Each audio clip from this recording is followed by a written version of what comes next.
Hello, I'm here. I'm looking like last night. I'll tell you about that in just a minute. If you're here and you want to put something in the chat, where are you from? Where are you visiting us from? Um, Hopefully, you can hear me. I'm assuming that you can, but sometimes with technology, you just don't ever know. All right. So today we're going to, I'm going to start off with some life updates just because I gotta. And I know some people don't enjoy that when they watch the video because they think it takes too long, especially when they're watching the recorded. And I think that, and they say that I ramble, but I don't. And I think that's Teresa that's popping in saying hi. Good. And Janet says she can hear me. Awesome. Um, so I don't, we were talking about rambling. So I don't really consider it rambling, but if you do, feel free to fast forward, to and pop in every few minutes and just see when the actual topic starts. I'm trying to like fix my hair while we're doing this, but really the reason why I give you life updates is just so that you can see that I'm just a regular person. I'm a regular widow, okay, and I don't like to really call myself, like, I don't like to see myself as a widow who does this X, Y, and Z. I consider myself a person who does this, and is widowed and is this and that, right? But we all know that when we become widowed, it kind of sprinkles our whole life with a little dusting of grief crap, right? So it kind of just, it's kind of like the pollen out here. If you're out in an area where there is pollen, like we have a black truck and it has like a haze of yellow because of the pollen that's just everywhere. And people who have allergies are suffering madly with it because it's horrible. We live in Georgia, and this, when the spring comes and the pollen comes, it just coats everything and affects everything and everybody. Luckily, I don't have allergies, so I'm one of the very few who do not suffer from all of this, but golly. So if you think about that, that's kind of like what grief does to our life, right? It just kind of like dusts everything with this griefy, sad stuff. And so everything that we have that's a problem in our life just becomes that much more complicated because we're grieving on top of it. And so if you watch the video from a couple weeks ago about secondary loss, it's kind of like that. How, it's not just the grief of losing your person, it's the grief of how the loss of that person affected all the other aspects of your life. And so that's kind of how that's how it affects me now on a daily basis. So Teresa's from Maine. Laurie says, hi, Leo. Hi, ladies from Southern California, says Linda with a lot of smiley faces. I don't know if I'm saying this right. Javelina Flips. Annie, hello from Tucson. And we get a heart from Chappelle. I think that's how it's pronounced. I live on a road that's called, we think it's Chappelle in the name of the road, but everybody calls it Chapel, even though it's just spelled like Chappelle, because we're in the South and we got to pronounce everything our own way, right? Just like we have a Houston County, and people in Texas are like, no, it's Houston, but it's Houston, Houston, right? Someone from Janet is from Pittsburgh, Pennsylvania, and another Laurie is from Boston. So Laurie, the first Laurie already knows this because she's in our Facebook group and she's taking our course. But this other Laurie from Boston might not know this, but that's my given name is Laurie, and it's spelled the same way. But all to my friends and family, I just go by Leo. So I only go by Laurie to professional people and people at my job and things like that. So anyway, so here's some of the life updates that I want to share with you. And like I said, I just share them with you because I want you to see that, I try to act like my life is all together and everything's awesome and great and wonderful. And I'm handling all of this stuff that's been dealt with me. But I struggle just like all of you. And I'm gonna take my glasses off so I can see. And, I have regular life issues just like everybody else. And it seems like every time something gets solved, something else kind of gets laid on top of it. And when you're in the throes of fresh grief, sometimes it can feel like the reason why we're having all these problems is because we're widowed. And it starts to feel that way. And then we have to really work to get our brains out of that mindset and to realize that this is life. Like, this is what happens to people in life. And it's a little harder for us, I think, because we're also dealing with grief on top of it. But we're not, like, shitty stuff doesn't happen to us in life because we are widows. It just happens to us because it's life, and that's what happens. But it's just a lot harder to deal with sometimes when we're dealing with grief on top of that. And so you guys hear me talk about my kids a lot and the complaints about how they have issues because they, they're grieving children, and it has really, really affected them. Even 4.5 years in, it's over 4.5 years in, and it's still affecting them, quite a bit. It's changed them a lot. And I have 4 of them. And so it seems like it's like whack-a-mole, but it's like whack a kid. It's like every time this kid has a problem and I have to deal with it. And then as soon as we get that one dealt with, then this one comes up and has a problem, and we have to deal with this one, and then this one and this one.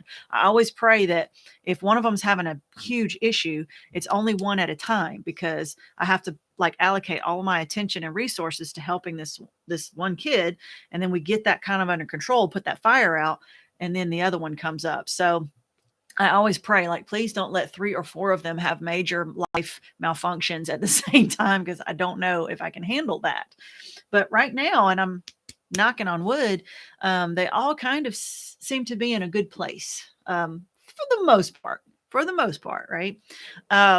But now that they're all kind of like on, like I can breathe easy and not like lose sleep at night over them, all this other stuff is happening, like house stuff.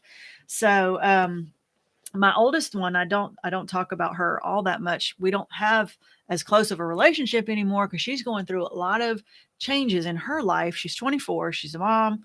She's going through a lot of changes in her life with her sexual identity. And so she's made a lot of changes with her partner that she's with her, the way she views herself. And I don't want to put like all of her stuff out there, but I mean, she's very vocal about it, very public about it. But it's causing a lot of issues between us with our relationship. And it's more so, I think, because she knows that I'm a very conservative person, but I guess she assumes that because of all these changes she's making in her life, that I don't want to be a part of her life anymore. And so she has decided to distance herself from us. And, her therapist says that we are toxic in her life. And so she has decided not to have us in her life. She lives just an hour away, but, so she has made the decision to cut herself out of our lives. We did not make that decision. We've never said that she couldn't come to our house, couldn't come over and visit or whatever. But I think that she just feels uncomfortable. And I can't really explain it all. That's in her head. I can't speak for her. So all I can say is that I love her. She's my kid. No matter what she decides to do with her personal life, I mean, that doesn't affect me. It affects her though. And I don't want her life to be hard, like harder than it already is. Right. But, no matter what she decides to do, I love her. But I have a hard time like celebrating the changes because I know it's going to be difficult for her. And I guess because of me not being like as big of a cheerleader for these changes that she's making, that she wants me to be, that's causing problems. So anyway, that's all I'm going to say about that. Again, if I show the messages here, if I talk about the messages here, then it kind of gets me even more off track. So feel free to post on the chat, whatever you'd like, but we'll do a Q&A at the end, and then we'll address anything that you want to talk about. And so if I go back and forth and try to address all of the chats, we'll never get anywhere. So I'm not ignoring you if you're putting stuff up on the chats. My second child, my 19-year-old, she's in cosmetology school. She was living with us again for a while. She moved out. She got her own place. It's a little dumpy little house that she's renting just down the road, but she's doing the best she can do. And so she is now not living with us anymore. And although, I love her to death and we get along usually really well, but we get along a lot better when she's not living in the house because she has a little bit of trouble being parented. So when she lives with us, she has to go by our rules, even though she's 19. She doesn't like that very much. So anyway, so she's doing well. And then my son, he's been going through some tough moments up and down, but he got his driver's license this week. And so now he just applied for a job today. So we're hoping he's going to be getting a job. He just graduated from high school recently. And so, he's looking into college options. He just turned 17, so he's still young, for a graduate. But so he's like finally making some positive changes for his life. So that's really good because he's been struggling a lot. He's been really depressed lately. So we're hoping he kind of gets out of that little rut. And then my youngest one, that she's been made a couple of cameo appearances here. She's been going through a lot of changes and a lot of emotional issues. She's gone through a lot of therapy, but anyway, she seems to be in a good place too. She just started, she was homeschooling. Now she's going to online school where I teach. And so she's getting a little bit of social, interaction with some kids her age, even though it's online. So, she seems to be feeling a lot better. So like I said, I'm going to knock on wood because I'm bragging about them all right now. And I'm hoping that nothing, blows up. But, last weekend we didn't have our live session. I didn't do a video because JP and I went to Tennessee on a trip. And so we left the kids here. We left the 19-year-old in charge of the other two, and they had a grand time and spent all kinds of money. I left them with the credit card, and she pretty much just swiped it, and as long as they can swipe, they're happy, right? And so I missed the live, and I missed uploading, and I missed all of you guys. But anyway, so we came back, and my daughter, my 19-year-old, she doesn't have a washer and dryer at her house. So she did all of her laundry. She did laundry nonstop the whole time we were gone. So we come home and we're on a well. So like an hour after we get home, the water stops working, like no water. I was like, oh my God, she ran the well dry doing all of her laundry. And it was Sunday. And so Monday morning I called the well people and they came out, and luckily it had not run the well dry, but it was some kind of issue with the well pump, and he fixed it in like 10 minutes. He was like, oh, easy fix. I just did whatever, $125. Oh yeah, you're good. Well, last night when we came home, we had gone out, we came home, guess what? No water. Like same problem. So we had to call the well people out. Luckily they work on Saturdays. They came back out and did the same little fix that they had done before and said, okay, well, they said it was some kind of fluke, some kind of like weird anomaly. And I'm like, and we called the old owners of the house, and they were like, yeah, we never had that problem. So in 17 years of them owning this house, they never had the problem. And in 6 days, we've had the problem twice. I don't know. Luckily, they didn't charge us. So I don't know if we're going to have to buy a new well pump. We'll see. So our well pump is on the fritz. Our fireplace insert is not working anymore. Our dishwasher no longer works anymore. So we're washing all of our stuff by hand. It's just like one thing after the other. All of our appliances are just like kicking the bucket. And we've only lived in this place for 9 months. So I don't know if we bought a money pit or not, but all you can do is just keep going day after day. Right.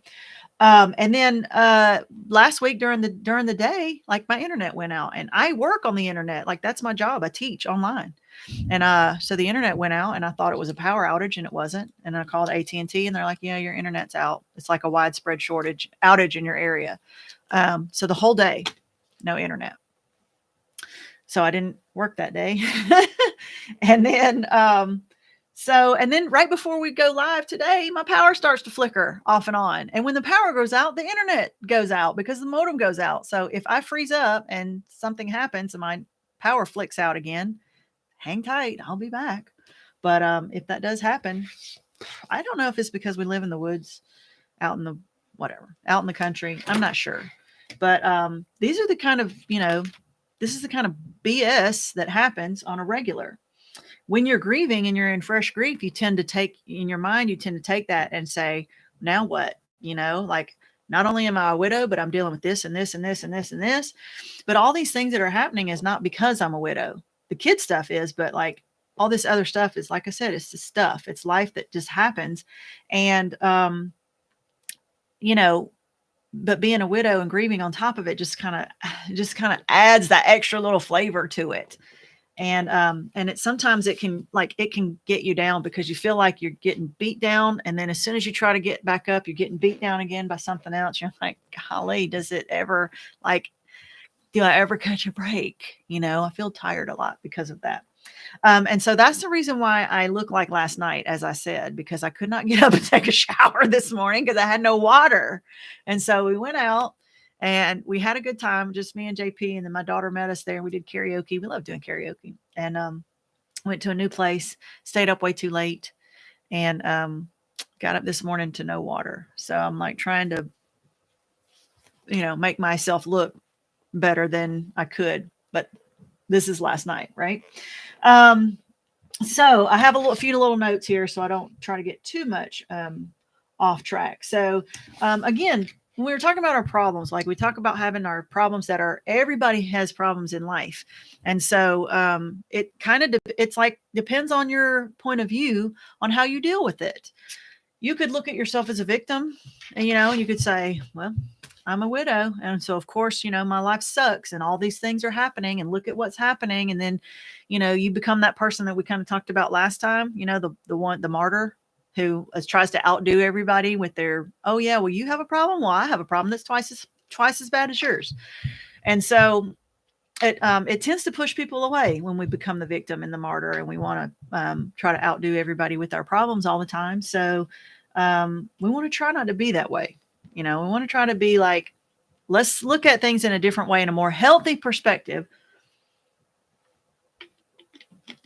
You could look at it and say, well, then, that's just life. Like that is life, and that's what's going to happen, and life's never going to be perfect, and you just kind of take it. And you could just kind of lay down and be like, okay, well, just keep on beating me up. And because I'm not even going to try to get up anymore, because every time I try to get up, I get put back down again. And so I'm just, forget it. That's also not a healthy way to be, but a lot of people, get in those places. It's okay to be in that place sometimes. We all get in those places sometimes. When there's a problem is when you stay down there and you don't try to get back up and you stay there for too long. That's when we start thinking about either clinical depression or complicated grief, where you get stuck in that. So we don't want you to get stuck in that. We want you to visit there, and then take a breather, like catch a breath, and then get back at it. Okay. And if you can't do it yourself, then find some resources. I have some resources. There are resources out there. There are free resources. There are paid resources. There are doctors. There's medicines. There's blogs. There's Facebook groups. There's therapy. There is a lot. And I've done lots of videos about it. But if you're not sure and you need some pointing in the right direction, then email me and ask, and I will help you. All right. That's part of that's part of my job here. That's part of what I do, is help people to find resources, either be a resource for them, or if I can't be a resource, then try to help them find resources that will help them help themselves. Right. So what we really want to do is take these lemons that we've been given and make lemonade, like try to make the best out of our life, because we're still here, right? Our spouses might not be here anymore, but we are. And there's a reason why we're here. If you don't know what that reason is, then that's your purpose, is to figure out why you're still here. If you don't know, or you don't think there is a reason, then that's your next job, is to find out why are you still here? What is your purpose? Okay. Because now you are living for not just yourself, but maybe for your children, but you're also living that life that your spouse didn't get to live. You have days that your spouse didn't get. And so for you to squander those days away is dishonoring their memory. I know that Dewey would have done anything to have more days on this earth. And I get those days. I have those days right now. And so for me to just sit in a pit of despair and not do anything with those days is kind of like a slap in the face to his memory, because he's like, if he could speak to me right now, he would say, you're getting these days that I never got. So do something more with them than just sit around and be sad and feel sorry for yourself. And so I have to live in honor of him. I have to make the most of the days for him. And I forget that sometimes, and then I just have to kind of remind myself. And so I try to do that. And I do get down sometimes and, feel sorry for myself and have hormonal days and PMS days. And I have that, but I try my best not to stay stuck in a low point for too long, because the longer you stay there, the harder it is to get out of it. Right. Just an update on some tech stuff is that there's going to be some changes. There are already some changes to the website. The website that was home before, onehappywidow.com. When you go there, it's going to look different. It's in transition right now. So if you go to some links that should be there and it looks weird, just give it another week or two and it'll be fine. I don't want to talk about any specific links today, because if I send you there and it doesn't look right, you'll think something's wrong. So I will put any links that we talk about down below. And if you happen to click on them in the next week from this video posting and it doesn't look right, just give it a week and come back. So I'm moving everything over to a new server. And so it's in transition right now. I'm on spring break this week, so I'm hoping to get it all done this week. So just be patient. If something looks weird and you're not sure, email me. The biggest issue is the course. If you still want to sign up for the course, it's still available, but there's nowhere to go right now. If you go to onehappywidow.com/courses, you won't see the right page yet. So if you do want to sign up for the course and you don't see where you can get to it, just email me and I can send you a direct link. You can sign up for it. It's available anytime and it's available for lifetime. So let me know. Email me at onehappywidow@gmail.com if you want a direct link to the course. All right. I got the small course and the big course. All right. And now we're going to talk about the topic. Okay. So here's the topic at hand, and that's anticipatory grief. And I feel like I've talked about it before, but really the videos that I made about it were in the middle of the story of Dewey's illness and his death and the aftermath. And so it was like his cancer journey and his death journey. And it was so long. It was like 2 40-minute videos. And it was a lot of details about his death and his illness and his cancer and our journey together and how that happened. And so I talked about anticipatory grief in the middle of those stories, but not everybody has seen those stories. And that those videos are not specifically just about anticipatory grief. It was his cancer journey. And so it was kind of weaved in. So I want to pull that topic out and just talk about it as its own topic here today. And so anticipatory grief, if you're not sure what it is, basically it means that if you have lost a person, particularly a spouse, if you've lost them and you knew ahead of time that you were going to lose them, and so you started grieving before they actually died, it's a different type of grief than sudden grief when you get a phone call that says, hey, your husband died in a car accident on the way to work today. And you totally, it was like out of the blue and, it like threw you for a loop or whatever. It's different from that. I can't speak 100% on the sudden grief because I have not experienced that. I've read about it. I can imagine it, but I didn't go through that. So I can't speak to those people who have experienced that. I can tell you how my experience was with anticipatory grief. And if you had the sudden grief, you can see how the differences are compared to what you went through as compared to my story and what I went through. So that's how I can do the comparison there. So the most obvious way that you would have anticipatory grief is if your spouse was sick with a terminal illness. And that's what happened to me. Dewey got cancer. He got diagnosed with cancer, and from the very beginning, the diagnosis was 99 point whatever percent terminal. It was like nobody lives past 5 years. Very few people live past 1 year. He only lived 4 months. By the time he got diagnosed, he was stage 4. It was bile duct cancer. It had already spread to his liver, all over his liver, to his lymph nodes. It was basically like all over his body by the time he got diagnosed. And they gave him 11 months to live, but he didn't live but 4 more months after that. He couldn't handle the chemo. It was too much. And he knew the chemo wasn't going to save his life anyway. It was just prolonging the pain. And so he chose after a few rounds to just stop. And as soon as he stopped the chemo, he just went downhill really quick. So my grief started at diagnosis. Another way that you could go through anticipatory grief, I'm just going to give you a few different scenarios of how it could happen, is if your spouse makes bad life choices. So I'm not going to go into a lot of detail about JP, my current husband, but he is widowed. He doesn't really want a lot of the details of how he became widowed, like made publicly. I can just say that he experienced a form of anticipatory grief, not directly. So it wasn't like the terminal illness kind, but it was one of these other kinds that I'm going to go through in this list. So he is sort of, went through anticipatory grief also. But if your spouse makes bad life choices, maybe they make poor eating choices and, they don't eat very healthy and it's causing them to have health issues. And that eventually if they don't start improving, it's going to cause them to, to die. It's going to cause them to have a heart attack, or they're going to have a stroke from high cholesterol, high blood pressure, or something like that. So it might take longer. And you might not know that, it might not have a doctor that says, oh, you've got X amount to live, but you can see what they're doing to themselves and what it's causing. And it's causing their health to get worse and worse. And eventually it's going to kill them. And so at some point you start thinking, golly, I'm going to lose my spouse, because of these poor health choices. And it makes it kind of difficult. And then you might at that point start thinking, wow, I don't know how much longer they're going to live, but you start maybe telling yourself to prepare for a life without them in some way. It might be a more gradual thing. Um, or maybe they are making poor life choices like they are an addict that could be addicted to something. It could be drugs or alcohol or other things that just um, eventually at some point is going to lead to death.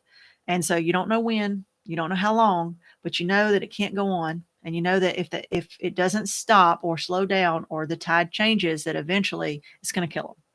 And you start getting to that point where you start maybe accepting or trying to prepare yourself for that news one day that you get a call about an overdose or a call about an illness that's caused from the addiction or something like that. And I am not trying to trigger anybody, but the nature of the topics of these videos, I think, are triggering. And if you're watching it, you're probably either going through a terminal illness or you're waiting for it, or you're already widowed. So I speak pretty frankly about these topics, and I try not to sugarcoat, like we just talk about it because this is what it is, right? Because we have to put it out there, and then we have to talk about it so we can deal with it. So to sugarcoat it or to try to whisper about passed away, like we just say, they were an addict and they had an overdose. They committed suicide. They died of cancer. They died. And I don't say it to be callous. I just say it because we're talking about these facts, and these facts are what are the facts of what happened or what is happening is putting us in the situation that we're dealing with right now. And so we're going to put it out there. We're going to release all the stigma. Okay. We're going to stop sugarcoating it and acting like we're too scared to talk about it, because it is what it is. And the better we can just deal with it as it is, I think the better we can handle it. Like we can start dealing with it because we're looking at it in the face, and we're talking about it very factually, and we're talking about what happened so that we can deal with it and how it's affecting our lives. So I hope that makes sense. I don't want it to come off as me sounding callous the way that I talk about it.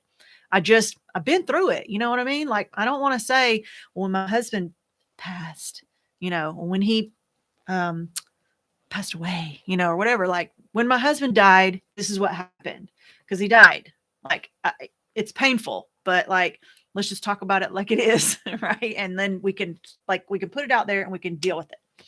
All right. Maybe your spouse has risky behaviors. So, maybe they're like this person that likes to ride a motorcycle 100 and some miles an hour, or they like to rock climb, or they like to skydive, or they, like they take chances and they live this risky life. And because they're an adrenaline junkie or something like that, well, I mean, there's nothing wrong with that if that's how you choose to live, but that there's a higher chance that person can die from those things.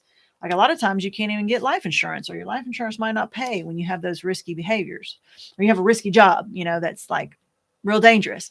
Those are kind of things where you don't know for sure they're going to die from it, but that there's a possibility.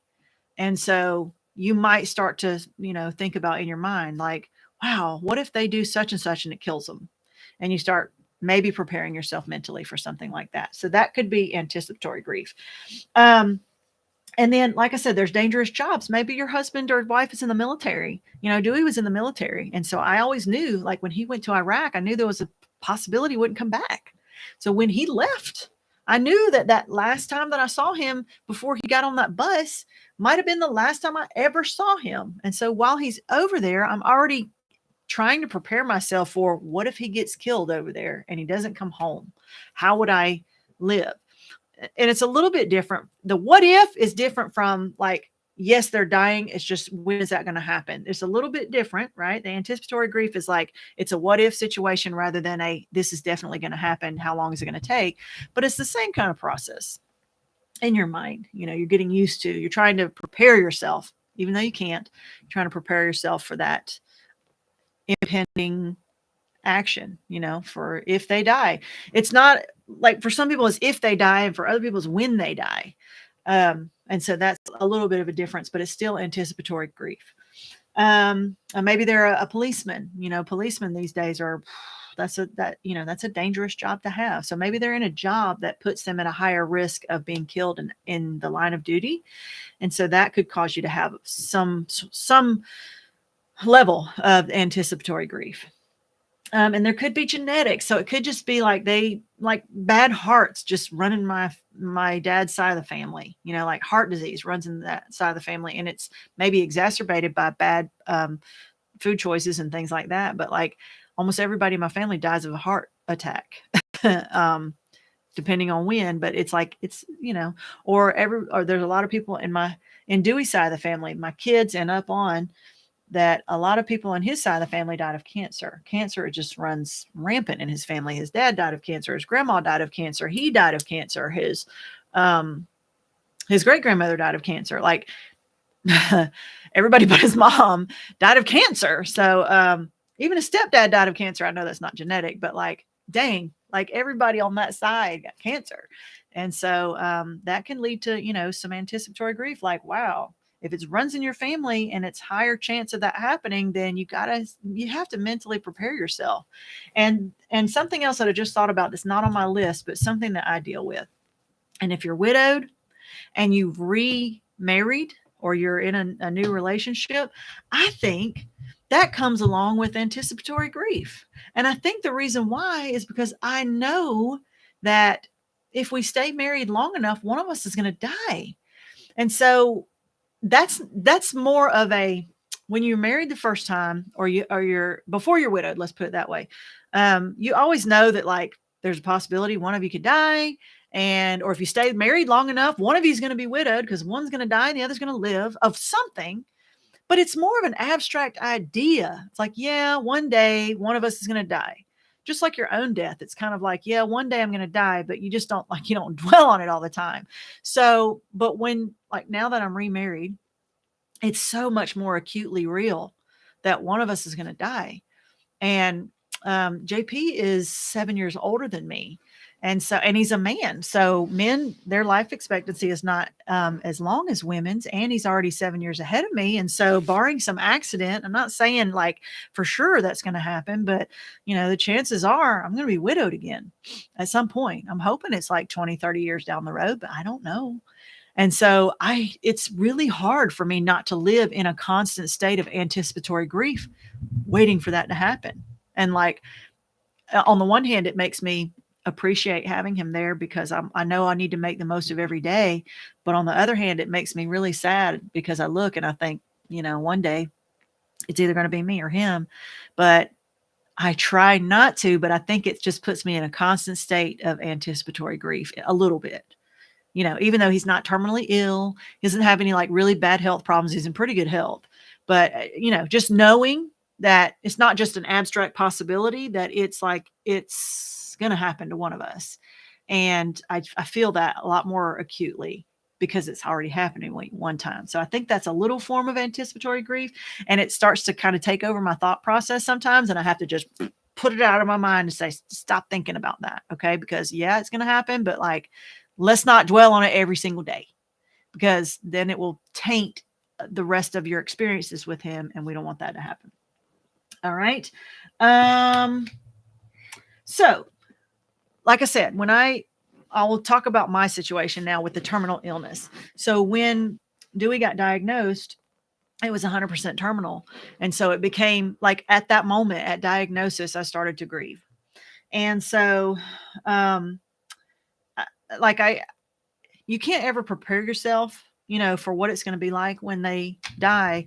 But it became a reality. And so I instantly went through that first stage of grief, the denial, the numbness, the like disbelief, the weird sense that you're not even in your body, the sense that you're watching your life as a movie and it's not really happening. And like your brain almost breaks because you cannot even fathom the fact that your husband is going to be dead in a matter of however long. Like that's the only unknown is that you don't know when, but it's going to be soon.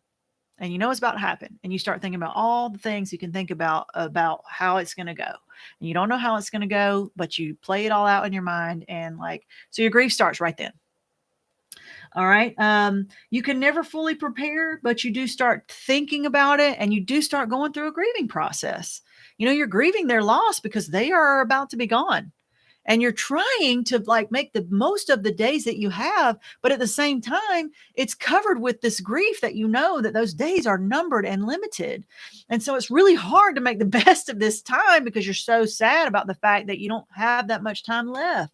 And so you're trying to mix it with, let's try to have as many happy times as we can. Let's try to live as much life as we can because there's not much left. But at the same time, the whole time it's tainted with, this is going to be the last birthday. This is going to be the last Christmas. This is going to be the last vacation. This is going to be the last whatever. And so it's really hard. And so you're dealing with the grief, but like you're still living and they're still living. And so it's a little bit of a weird situation to be in because you're grieving it's why it's called anticipatory grief. You're grieving them in advance for when they're going to be gone, but they're still here. So it's weird because you're not in full blown grief, but you're inside, you kind of are. You just don't really know it. And you don't really see it until afterwards when you look back. And then so after things get bad, your regular life gets put on hold while you just wait, right? So when things start getting, like if you're dealing with terminal illness, when he got really sick, like we couldn't go on the vacations and we couldn't do the stuff because he was in bed and he was bedridden and he couldn't get up. And so he's hurting all the time. And so at that point, you're not even living your life. Your real life is on hold. And you're like just living this Groundhog's Day loop of pain and hospitals and hospice and visiting and trying to figure out how to go to work and dealing with the kids and going through and paying the bills. And like you're living your life, but you're kind of like you're in this fog, like you're in this grief fog that you don't really know how to feel and you're sad, but you're still appreciative that they're still here. But then you realize that your life is on hold and you're not really doing anything, but just kind of sitting a day after day. You're just sitting. You're basically waiting for them to die. I'm not saying you're wanting them to, you're just waiting for it because you know it's coming. And so then you're just kind of like, okay, well, is it going to be today? Okay, well, it wasn't today. Well, is it going to be tomorrow? Probably not, but maybe. You never know. And so you're not living. You're just on hold. Now, I don't want to say I'm lucky that it was fast, but I hear about people whose spouses have had cancer for like years. And I just don't know. Like, I know you do it because you have to do it, but I can't really even imagine having your life put on hold like that for that long, for years. Although I know if it's spread out over years, you probably have like more semblance of a normal life for more of that time. Because by the time Dewey got diagnosed, it was almost like the cancer knew when he heard the diagnosis, it just kind of like took him. Like he started getting sick right away, started feeling bad right away. He had about 2 good months and then he had 2 real shitty months and he was gone. So like we didn't even hardly have time, to like process everything. So maybe if you have cancer for 5 years, you might have 4 good years and relatively, you might have some surgeries, but like you might be able to do some things. And then, at the end, it's kind of real similar, I guess.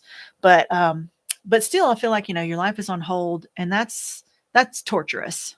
Emotionally, it's just torturous. But you don't want your life to be put on hold. But you don't want it to move forward because moving forward means closer to their death. You don't really want to go back because you can't. And so you're stuck in this like limbo that you don't want to be in, but you don't want to be out of it because the only way out of it is for them to die. It's just, I can't even explain how weird it is. But it's just weird. It's just very weird. And it's almost like it was like I was feeling stuff on the inside, but on the outside, I was just like, like not really a zombie. I was doing stuff, but I was just so numb. Like I was so numb because I was still in disbelief for so long. I was just like, what is going on? Is this a bad dream? Like I kept thinking I was going to wake up but I knew that I wasn't. I can't really elaborate on it. It's really hard to explain. And then after a while, if your spouse is suffering, like Dewey was hurting, he hurt pretty much the whole time. And it gets to the point where they're suffering so much that all you think about is the ending of their pain. And the sad thing is when they're terminal, the only way their pain is going to end is for them to die. And so you have this mix of emotions where you want the pain to end, but you don't want them to die. But you know the only way for the pain to end is for them to die. So how do you reconcile wanting their pain to end, but not wanting them to die? But you're dealt with this reality. That's the only way it's going to happen. And so it's really hard. Like it's really hard because there's a lot of guilt involved there because you're like, I don't know how much longer they can take it. And I'm not even having to feel it. I'm just having to watch my husband suffer in pain and cry and beg me to go get a nurse to give him some more medicine. Like, please help me. Please help me. I'm hurting. I'm hurting. Please help me. And you can't help them. And like your mind starts going, well, you know, the only way they're going to stop hurting is for them to die. And so you start thinking, like, you start getting these really like sinister thoughts in your mind, like, well, I hope it's soon because at least he'll be out of pain.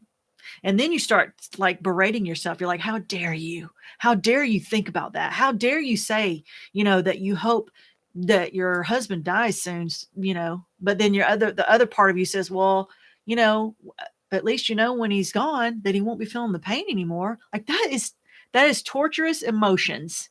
Okay. And I'm just being honest with you. It's something that you probably don't even want to talk about. Like it's embarrassing for me to talk about because I had these thoughts of like, I mean, like I didn't have thoughts of killing him or whatever. Like I didn't have thoughts of like suffocating him or like, you know what I mean? But like the fact that I was in my mind thinking like, I need this to fast forward. Like I need this to just go ahead and like run its course so that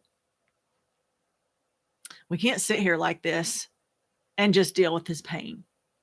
I mean, he's the one that's feeling it. So the poor guy, is like the only way he's not feeling pain is when he's got so much pain medicine in his system that he is barely awake.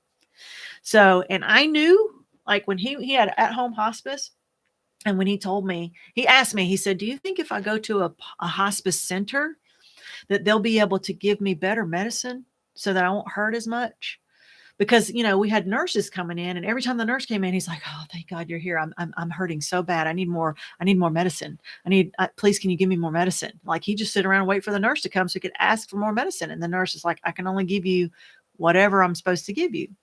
And he was like, well, if I go to the hospice center, they can just hook me up with an IV. And they gave him one of these things. It was supposed to click medicine every 6 minutes, but he clicked it every 10 seconds and it wasn't giving him any. But in his mind, he's like, I'm still hurting. I'm still hurting. And he didn't have any concept of time. So he just sat there with this thing. And if he lost that thing from his hand, he would panic looking for it. Like if he dropped it, he was like, where's my clicker? Where's my clicker? I can remember Dallas one time going by. She's like, what are you looking for, Daddy? And he's like, I don't know. I think my medicine, and she's like, oh, here it is. And she gave it to him and he's like, thank you. And so she's helping him out, giving him his clicker. But I remember him asking, like, if I go to the hospice center, do you think they can give me more medicine to where I won't hurt? And I didn't really know, but all I could tell him was, and this was my best guess. I said, well, they might be able to give you more medicine, but it might be so much medicine that it might put you into a coma, or it might put you unconscious where you can't wake up. And he said, well, that'd be okay. So when he said that, I knew it was time. Like if he would rather have so much medicine that would put him in a coma or knock him out unconscious until he could not wake up, but he'd rather do that than to feel the pain he was feeling, I knew that it was time for him to go and that he was ready. So when he went into that hospice center, and that was about the only time that he was he still hurt some, but he was so out of it, like mentally, and he didn't really know. He slept a lot and he was just in and out. He was there for like, I think 10 or 12 days. I don't remember exactly, but it was less than 2 weeks that he was there. And he just, they just gave him so much medicine so that he just was out of it. And we just visit him and go home, visit him, come back and wait. And we'd ask the doctor, how much longer do you think? How much longer do you think? And they were like, well, we don't know because he's so young and his organs are so strong that his body might hang in there for a long time. And so he might suffer and like stretch it out longer than like an old person would because he was only 42. So anyway, and then at the end, when death actually comes,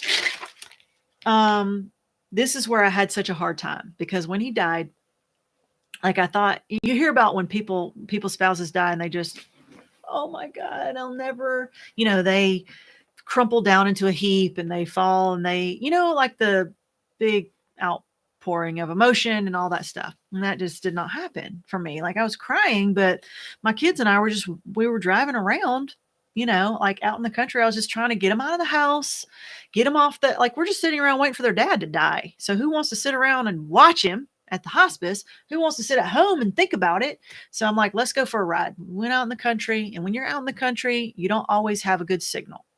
And we lived 40 minutes away from the hospice center. And so it's not like we could just trip over there. Just, it was 2 counties away. That was the closest one. And so we're out in we're driving out in the country, and we've got spotty internet and phone service off and on. And then that's when I finally got into some more service, and I had the message, please call. There's been a change. That's what the message was. And then right before I got that message, I got a text from his mom, and she already told me that he was gone. So anyway, I can remember going there, and the only thing I could think, the first feeling that I had was relief. And it wasn't relief for me. It was relief for him, because I thought, finally, he is out of pain. He's not feeling pain anymore. And so, and then my second feeling right after that was guilt, because I felt guilty, because I felt relieved that my husband was dead. And I don't know how you reconcile all those feelings together. And so I just commenced to like getting stuff done. Like, the first thing I did was take his wedding ring off and put it in my pocket, because I was so afraid somebody was going to steal it.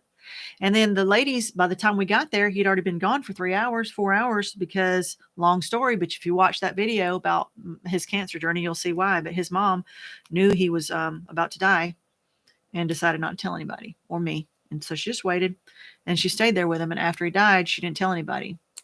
And she stayed with his body for 3 hours before she even told anybody. And they came in to check on him, and he had been gone. So by the time we got there, it took us, 45 minutes to get there. The nurses were like, I don't mean to be callous, but like, he's already been gone for a while and we need to get him to the funeral home. Like, body starts to do things, after they die, and it doesn't take long. And so, they were already like cleaning up the stuff in his room, like ready for the next person to come in and take his place. And so I just was like going through the motions, picking up his stuff, putting it in the thing, thanking the nurses. And it's just like, I was kind of like I don't know. It's hard to imagine, but his mom's over there laying on him and wailing, just like you would think a person in heavy grief would do. And I was just doing like the business stuff, And so, I guess it seemed really callous. And then even after that, it was a few more weeks, and I had to go back to school and go back to my job, and I had kids to take care of. All 4 of them were still living at home. So I just like went into business mode. Like, I just did what I had to do and went on with life, because I had to. I was a mom. I was a teacher. I was a full-time. I had to pay the bills.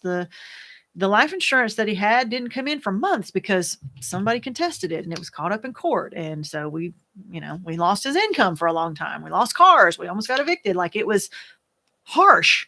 And so, and I just never went through like that real severe, acute, I can't get out of bed. I can't do anything. I'll never put one foot in front of the other. I can't get out. I never went through that. And so as a result, I felt really bad. Like, I felt like a bad person. I felt like that maybe I didn't love him strongly enough because I wasn't grieving him badly enough. I felt like I was a callous person that maybe didn't have emotion, or that I didn't have enough empathy, and that I was just a heartless, cruel bitch because I wasn't like, laying down and just not able to get up. I just kind of like transitioned into just doing what I needed to do. And I cried and I wept and I grieved and I was sad and I was feeling things, but like, it wasn't like this, it was more like this. And I did not know why. And it really made me feel like a bad person. And it felt like I can remember telling myself in my mind, you're not doing this right. You're not grieving right. You're not doing this right. People are going to think that something's wrong with you. And I started thinking something's wrong with me. Like, what is wrong with me? And then I started doing research, and I started thinking about the One Happy Widow thing. And, like I was joining Facebook groups and things. And that's when I came across the term of anticipatory grief and how it's different from sudden grief. And it was like, wow, oh my gosh, like there's a name for it. And I'm not the only person that's going through it. Like, this is not only is it normal, but it's okay. Like, I'm not this cruel, heartless bitch. Like, I am going through a normal process of grief. It's just more gradual because it's been going on for months, and I've already known it was going to happen. So it wasn't this surprising, like, my life stopped on a dime and everything got turned upside down at once. It was more gradual. And since then, it's been turned upside down, but it was more like in slow motion, instead of like all at one time. And so it made me feel better, about myself, to know that this was normal. And this was like what people do in my situation. Like, I'm not the only person who's feeling this way. Like, I'm not doing it right, or I'm not feeling it enough, or I'm not sad enough, or I'm not crying enough, or, things like that. And then that's what a lot of people have said in reaction to some of the videos that I've made and the resources that I've made, is that, you helped me to realize that I'm normal. Like, what I'm feeling is normal. What I'm doing is normal, or it's okay. Like, the way that I decide to grieve is okay because it's me. The only person on this grief journey is you. And so whatever you need to do for yourself to survive, to get through it, to make yourself feel better, as long as you're not hurting other people or hurting yourself, like, you can't drown yourself in the bottle of liquor, but that's not healthy. But like, if you need to go out and become like an exercise freak, and it maybe, and it gives you endorphins, and like that's kind of what happened to me. I wasn't literally like a freak, but like, I exercised a lot and I was eating a lot better, and my mental state was really high because I had these natural endorphins going through my body all the time. I had better body image. I was confident in myself. Like, I felt better physically, I felt better emotionally, and it seemed like I was just, walking on cloud nine all the time. And inside I was still grieving, but like, that was my therapy. Running became my therapy. CrossFit became my therapy. Eating healthy became my therapy. And it really worked. It made me feel a lot better. It doesn't take away the grief. But on the outside, I'm sure people are like, wow, well, she got over that quick, And I started dating again. And then people are like, yeah, she really cared so much about him. She ran right out and started dating again. Like, you're going to deal with judgment. People are going to judge you on how you react and how you grieve based on their perception of how they think it should be. And if they've not lost a spouse, they have no right to judge at all. None. Even if they have, they really don't have a right to judge. But at least you could say, well, you sort of know you've been through what I've been through. But if you haven't been through it, you don't even pretend to be able to judge someone for how they grieve. You don't get the right. You don't have that right. And I pray you never do, because, you know what I'm talking about. If you're widowed, you know exactly what I'm talking about. No matter what you do, somebody's going to have a problem with it. No matter if you grieve hard, then people are going to be like, well, it's time for you to move on. You just need to let go and you need to move on. If you don't grieve hard enough, people are like, well, dang, I guess she just didn't love him because she just acted like in her life and barely even changed. Like, it doesn't matter how you do it. People out there who don't get it, they are going to judge you, and they're going to be like, they're going to say, to have some kind of issue or problem with, what you've decided to do. All right. And so because my grief was so, I guess, gradual, it just seemed less traumatic. And then I got back into living my life and just doing what I had to do because I was still a parent. I had lots of kids. They were having lots of problems. I had a job, etc. And so it kind of made me wonder, like, why am I not, why am I able to just keep on going and living and whatever? And I can't really explain it except for that anticipatory grief. It was just a gradual process. And I was able to get through it, not easily, not easier. It just was more gradual. And so, like, instead of like, if you're eating a whole cake and you have to eat a cake in an hour and you have to shovel it down, you're probably going to like have a hard time swallowing it. But if you take one little bite at a time and you can eat that cake over a month, I know it's not realistic, but I'm just saying, like, you're not going to notice it as much. It's not going to seem like it's, such a big task, I guess you could say. So that's the best I can say. And so like I said, I dealt with a lot of guilt. Um, I dealt with a lot of money problems. I dealt with a lot of fighting with my family over insurance stuff.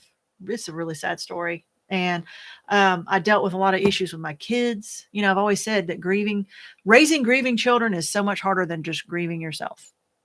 Grieving yourself is hard, but you have some kind of control over it, you know, or some kind of like, you know, you can go out and try to get help and cope and that kind of thing. But like, when you see your child suffering and grieving over the loss of their parent and you can't do anything about it, like you're trying, but it's not seeming to help, and you see them hurting, you know, your job as a parent is to take the pain away, right, from your kids. And knowing that the only way to take the pain away is to bring their daddy back, and then you can't do it, that is the most helpless feeling in the world. And that's really, really a sad place to be. Um, and then later, like I said, when I moved on and not moved on, you can't, bad choice of words, bad. You don't move on. Anyway, I had moved forward and I remarried and all that stuff. And I got a lot of flack from Dewey's family about that. And they all basically, you know, claimed that since I fought for my life insurance, the spouse of 17 years had to fight to get my life insurance that my husband had paid into for me to raise our children. But they gave me a lot of flack because I fought for my life insurance that they didn't get, that they wanted to get. But anyway, and that I had moved on, moved forward. They called it moving on. And I had moved forward and like, well, I guess you didn't love him very much because you didn't, you know, waste any time going out and find a new husband and then I hope he's enjoying your money that you got because your husband died. And just, oh my God, such heartless comments. People can say the most hurtful things. And the fact that you could say something to hurt somebody as if they're not hurting enough about the death of their spouse is just shitty. That's all I have to say. It's just, it shows their true colors. It really shows their true colors. But anyway, that's all I have to say really about the anticipatory grief is that if you've if you've experienced it, you will know what I'm talking about. If you experienced it in a different way, then you will maybe see how different our version of grief is from yours. If your grief was sudden, like if the death of your spouse was unexpected, you had a totally different type of grief in the beginning. I do think that after a while, you know, like years later, I do think it kind of levels out to very similar types of handling grief. But the beginning, like the first year or so, is a totally different form of handling your grief. And I'm not putting one above the other or harder than the other, or easier or nothing like that. I'm just saying it's just totally different. And so if you experienced it the kind of the way that I did, you'll be able to relate. If you experienced it in a more sudden way, you will understand how differently our fresh grief is from each other. And there's, I don't want to say benefits, but like, you know, there are some things that I was blessed with knowing that he was about to die because we got to say the things and do the things and have the last whatever, you know, and those kind of things. But it was hard. On the flip side, we had to live for several months with the knowledge that he was dying. So, you know, it's six of one, half dozen of another. It's all bad. It's all grief and it all sucks. That's all I have to say about this. Different.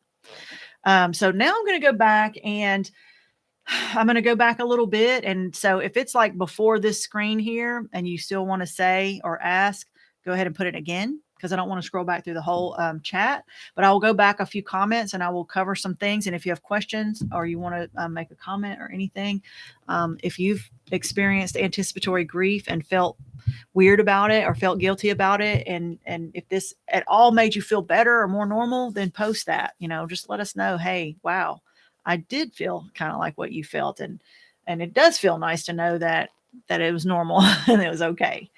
And I see a lot of exactly and truly. And my children are on this journey too. And oldest son is following his daddy's footsteps deep in alcoholism. And that's really sad that when you see a parent, and I don't want to name names, but I have experience with this with some family members, but like seeing their parent demise from something bad, you would think would scare them straight, but a lot of times it doesn't. A lot of times they do follow in those same footsteps, and it's really sad because they're modeling their lives after the thing that caused them the most pain. And I don't know how to get away from that. You know, some people just kind of follow in their family's dysfunction. And then other people use that as a catapult to say, I don't want to, keep that generational curse going, and they're going to break it. And I don't know what it takes to kind of to separate that. That is really sad. Um, Christy says, most of my friends are older. Only one has been a widow. They tell me I'm a path maker for what will be coming for them. They are very supportive, and I'm grateful. That's an interesting way to see it, as a path maker, like especially if you're young, because maybe people can learn from what you've been through, or they can look up to you and come to you for advice, maybe because you've already been on that journey for a little while. Grieving adults, kids too. Yes, and I mean, grieving kids who grieve are just wow. It's so different. I've done several videos about it, so you can check that out on my YouTube channel, but it is a lot different. And that's something that I had to learn in the process. And that was a hard thing for me to learn.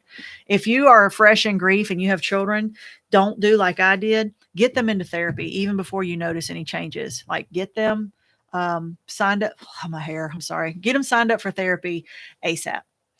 If you are dealing with a terminal illness, before they even pass away, before they even die, get your kids into therapy. Might not be always for adults, but I think therapy is for every kid who's lost a parent. I really do, because they're going to come up with some coping skills that you might not approve of if they don't have the healthy ones presented to them, and they don't know how to cope. They have to learn how to cope. You need somebody to tell them how. Pick a good therapist. Not all the therapists are good. Pick a good one who has the same values and beliefs that you do, and send them. Don't wait.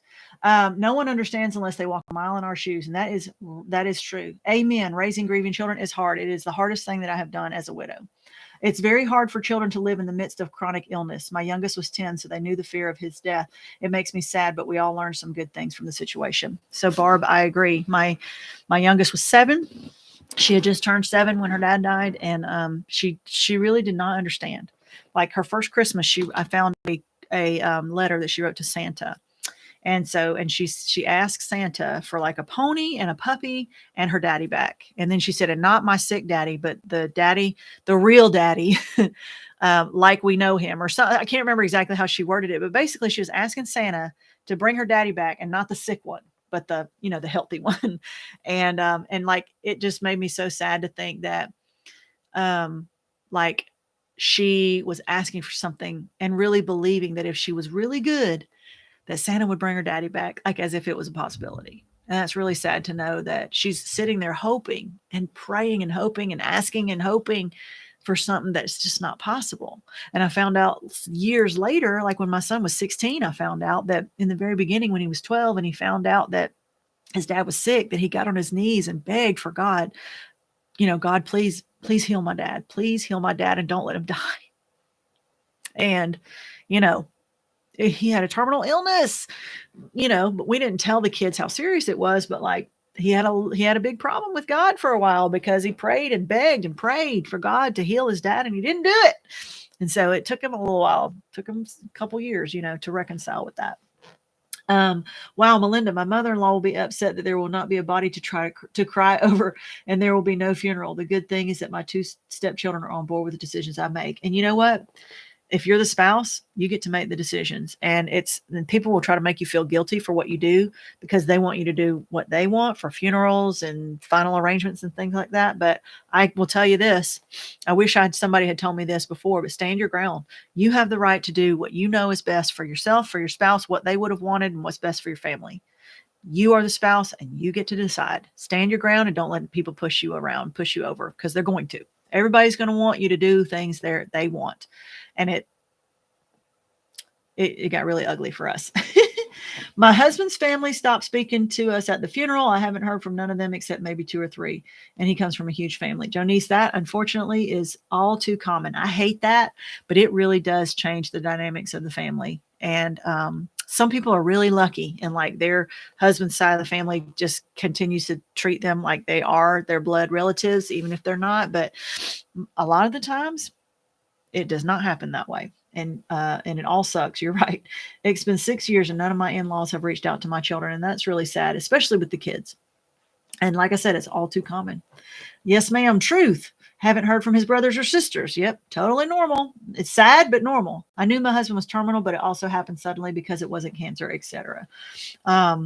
So I had both sides. So Button, it's listed as Button, but so yeah, that's got to be tough.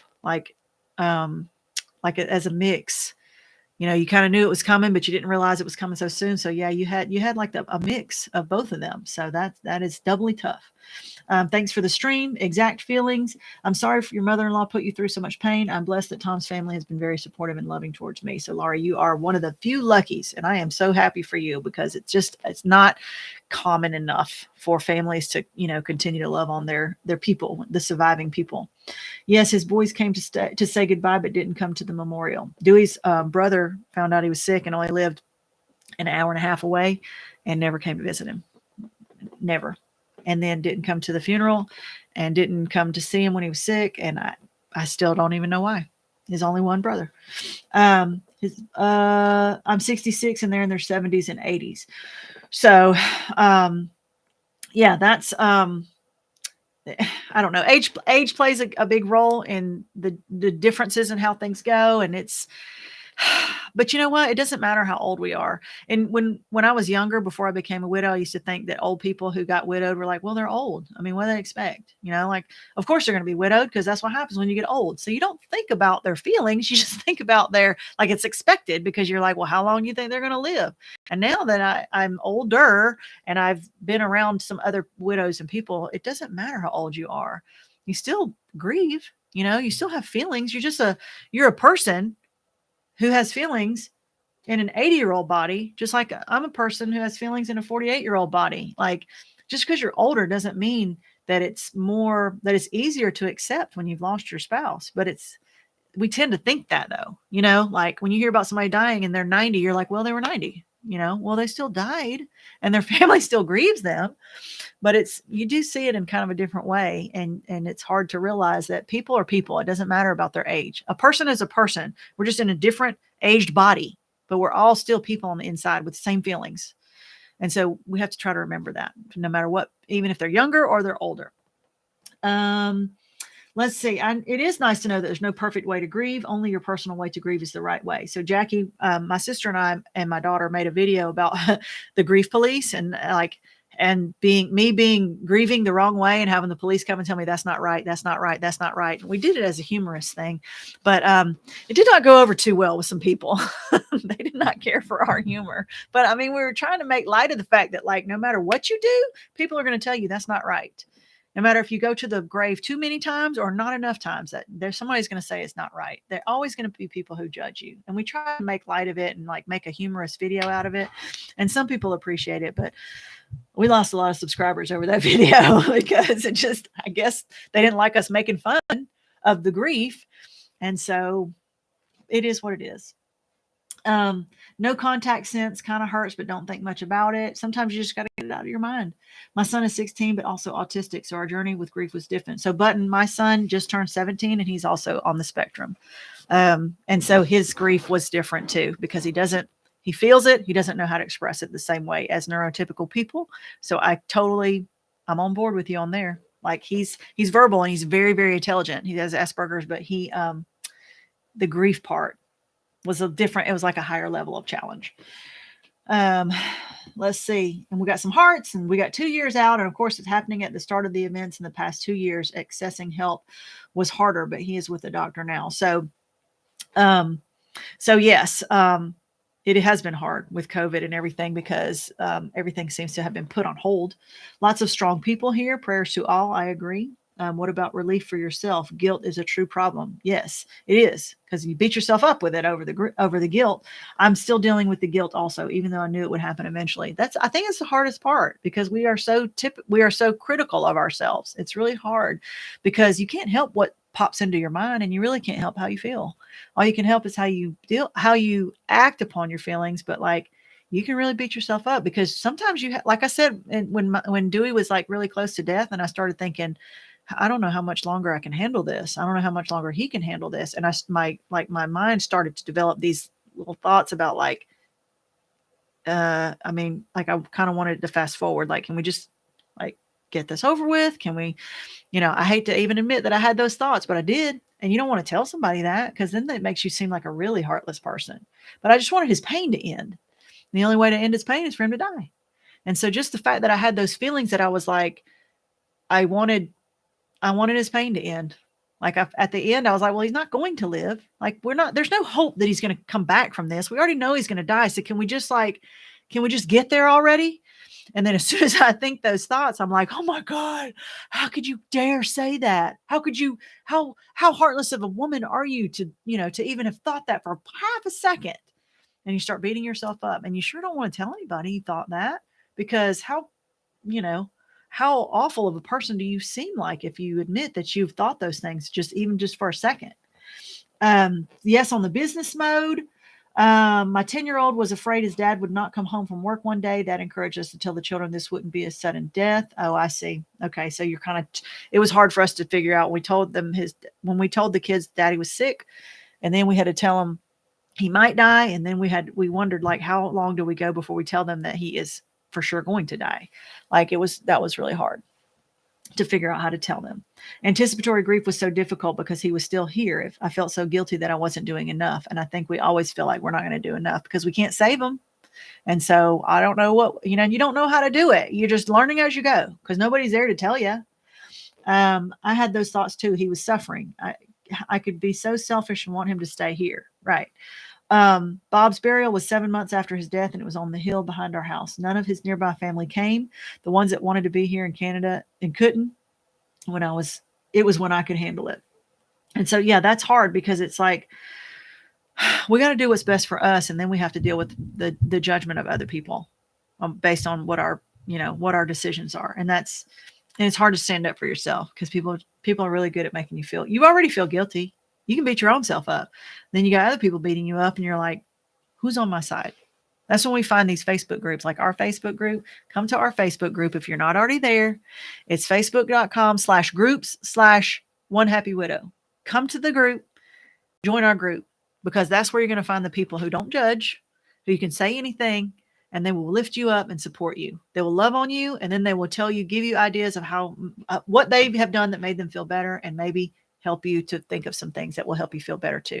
It's a non-judgmental place. It's a safe place to be, no matter what your background is, no matter what kind of life you live or whatever. There's no judgment there. It's nothing but love and support in that group. And I love it. I could not have picked a better group of people to come join that group because it is a fantastic place to be. So if you're in that group, I appreciate you. And if you're not there, then go join. Let's see. I got frustrated with my husband the morning he passed and yelled at him. And once it happened, I realized we hadn't said our usual "I love you" that morning. So that's really, I think, one of the hardest things is when there's a sudden death button is where, like, you got to remember what your last words were. And if it wasn't something you would be proud to repeat, or it's not something that makes you feel good, then that's a tough thing. That is really hard. And you can't, there's no fixing it. And so it's something that you have to reconcile inside of yourself, and not something I can speak of from personal experience. And so I can only sympathize. And I don't know the answer to that one because luckily I did not have to deal with that one. We had other issues, but that was not one of them. He was cremated, so no challenges to it. Pamela, I'm going through this right now.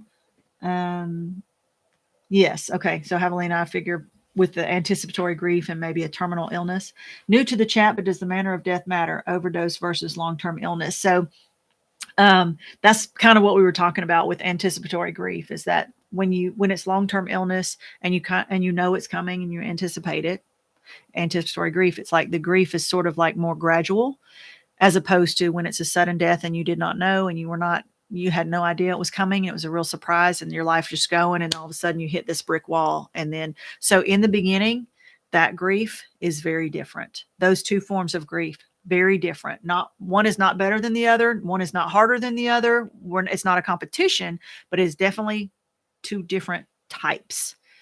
And no matter which one you experience, you can see how the other one is different from yours. Like, you can definitely see that difference. My husband was 53 years younger. People said he was older, and older people say he was so young. So I'm stuck in the middle. Yeah. Yeah, I get that. Dewey was 42. So more on the younger side. And then I hear about these people who are like in their 20s and they've lost their spouse. I'm like, whoa. And then I hear about other people in their 70s and 80s. And so being in that 40s, 50s range is kind of like, it's not totally unheard of, but you still feel like they had a lot more years to go. And so it is kind of like a limbo. But the younger you are, the more weird you are in society. People don't know what to do with you, especially when you're really young, because people in your age group, you don't know, and you probably don't know if you're in your 20s or 30s, especially, you probably don't know anybody in real life who's also widowed. You might know one, it would be weird. So I was in my 40s and I didn't know anybody in real life who was widowed, except for like a couple old people, that I didn't know personally, but I'd heard about, I guess you could say. My mother-in-law, I guess that was it, but I wasn't really talking to her. The group has been amazing. I have family and widowed friends, but it's nice to have an outlet. I agree. And then last, approximately 6 weeks after Bob died, I lost my next younger sister to cancer. Oh, 6 weeks. I could not handle burying Bob at the same time. I can imagine that. When you have compounded loss like that, that's just one feeds the other and triggers the other, and it's almost like a vicious cycle that you cannot stop. My 19-year-old daughter, she was 15 when her dad died. She was in high school, and for some reason, like within 2 years, I was teaching at the same school she was attending at the high school. Within 2 years, we had 5 or 6 deaths of students. Some suicides, some were accidents, car accidents. One guy got hit by a car and died in the road. It was unheard of, the number of deaths that we had. And they were all people that Braylon knew. And it was like every time that happened, like her grief from her dad just got started all over again. It was really, really tough for her. One of the kids that she was the last person that he talked to. She was the last person that he was texting with before he was killed. And that was really hard for her.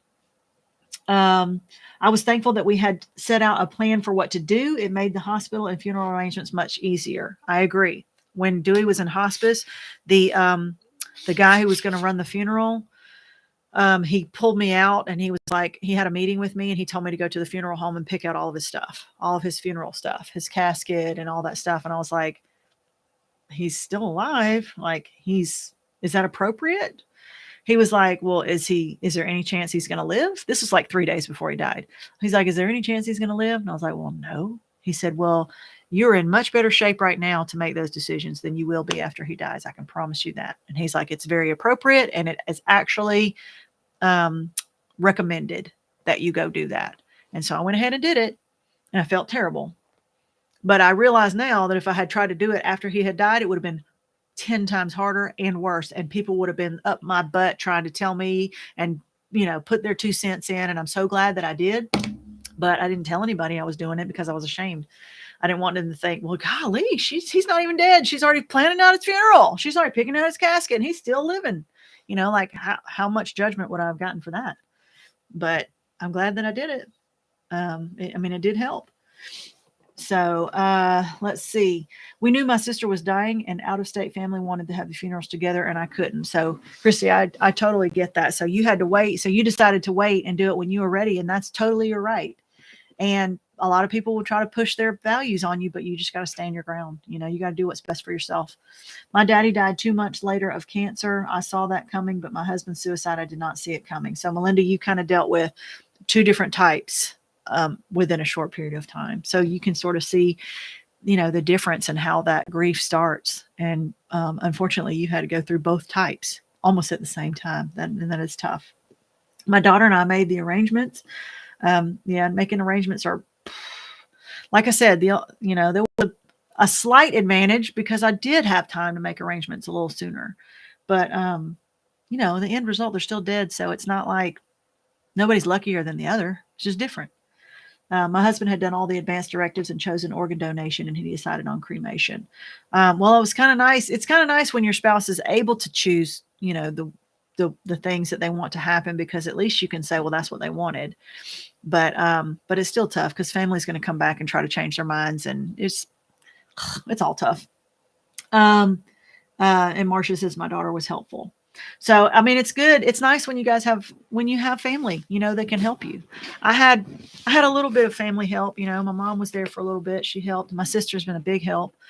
But other than that, I was pretty much by myself. My people at my work tried to help, but it was just weird and awkward and they didn't know what to do. And I ended up just having to leave that job because I just couldn't be like, they all knew me as his wife and they knew him. And it's just too weird. This is too weird.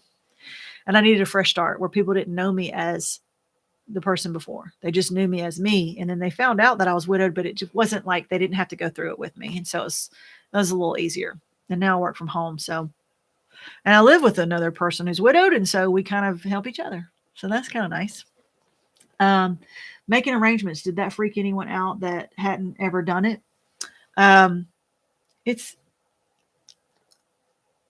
one of those things where I guess you only make the arrangements for that person if you're the spouse. And so you probably only do it one time, maybe twice. Like if you become widowed twice, I mean, I guess you would do it again, but like, it's a very surreal experience.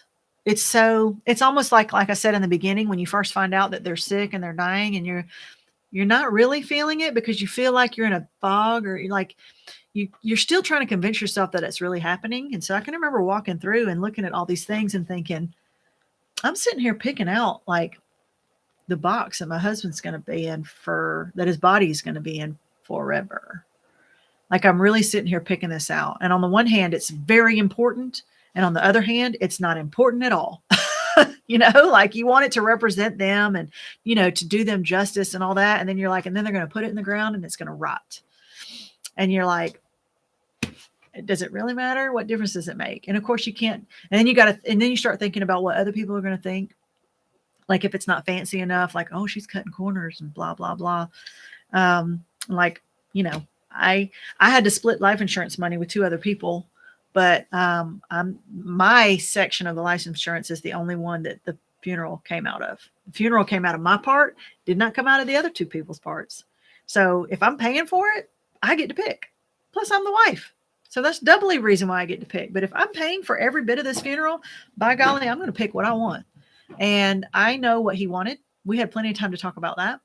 And so I felt like I did best by his memory and by his wishes. And it was not what a lot of other people thought that I should do or thought that he would want or whatever. But I didn't, at that point, I was like, I can't care about what you think or what you think I know my husband and we talked about this, and regardless, I get to make the decision because I'm paying for it. And that just made me look like the selfish bitch again. But I know in my heart, I can live with myself. I can sleep at night because I know what he wanted and I gave him what he wanted. And the rest of the family tried to say that's not what he was wanting. That's not what he told me and blah, blah, blah. I had to let that go because I only Dewey and I know when we talked about what he wanted, and he's not here. And I'm the only other person that has to even worry about it anymore. Nobody's going to believe me, whatever I say. But like I said, I can sleep at night because I know I did right by him. And whether they believe it or not, I have to stop caring because there's so much other things to worry about besides what they think. I don't care what they think anymore. I'm done with that. So, all right. Let's see. I have to go back. There's been a lot. Been involved in that, made arrangements. No, okay, blah, blah, blah. We donated our bodies to science. Nice. Okay. Very interesting. I was kind of freaked out because the funeral home said that they would cremate until paid for. And I am, and Bob was on disability, had no insurance due to strokes. My friends gave love offerings and that paid. Well, I'm glad that there were some people that pitched in that helped to pay for that. So that was nice. I retired early from teaching. It really helped in me being able to get this grief journey with little stress. So Jackie, I'm teaching also, and I'm looking to retire because since Dewey died, my heart is just not in teaching children anymore. I care about those kids, you know what I mean? But it's really hard to teach people who don't want to be taught. And I teach special ed, and they are even more challenging, because you don't see the strides. And so I'm hoping, my plan is that this will be my last year, and there's only 7 more weeks. So I'm hoping I want to be able to do this full time. They would not cremate until paid for. So, Christy, and I know, that's just such a hard, like when you mix finances with grief, it's just so, it's hard. That's a hard situation. Button says, I was very lucky. The crematory was run by 2 amazing women who are really supportive and helped me feel good about choosing cheaper options.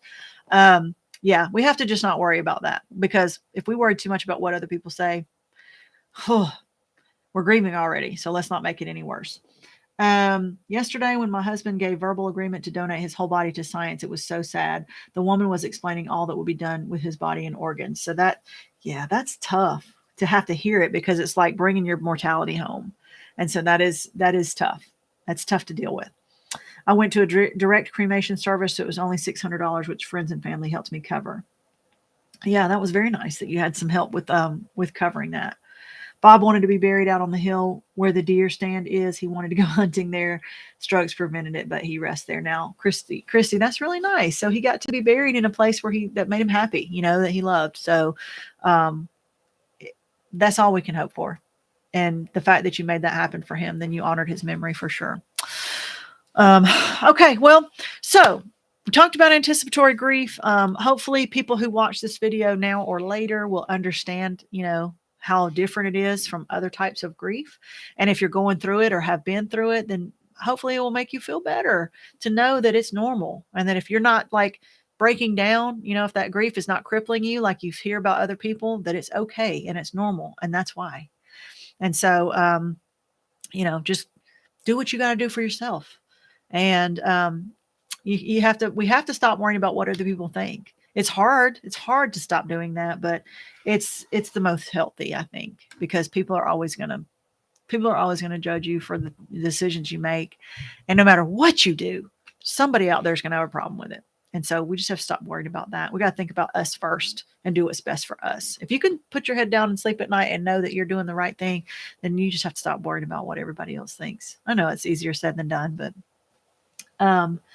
okay. So, it says, thank you. Made me feel much better. Thank you. I'm so glad that it did. And that's really my purpose, is when I make these videos, is to let other people know that you're not alone and that the things that you're feeling are okay and they're normal, even if they're different from everybody else. We all grieve in their own way.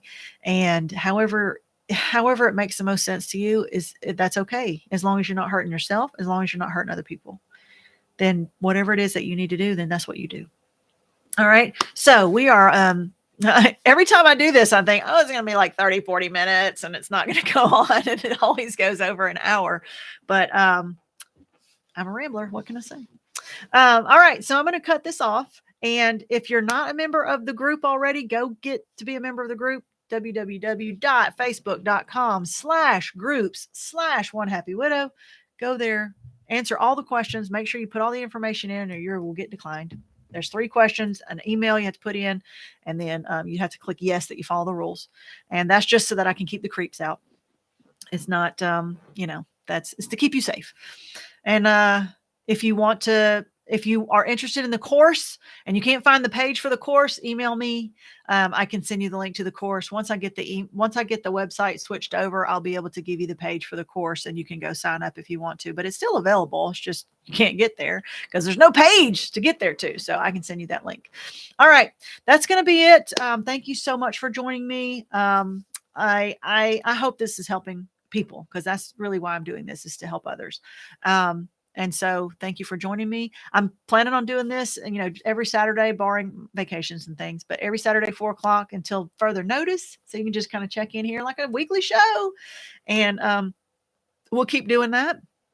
If you have any other questions, feel free to email me. I'm here, and we will see you soon. Bye. Thanks for coming.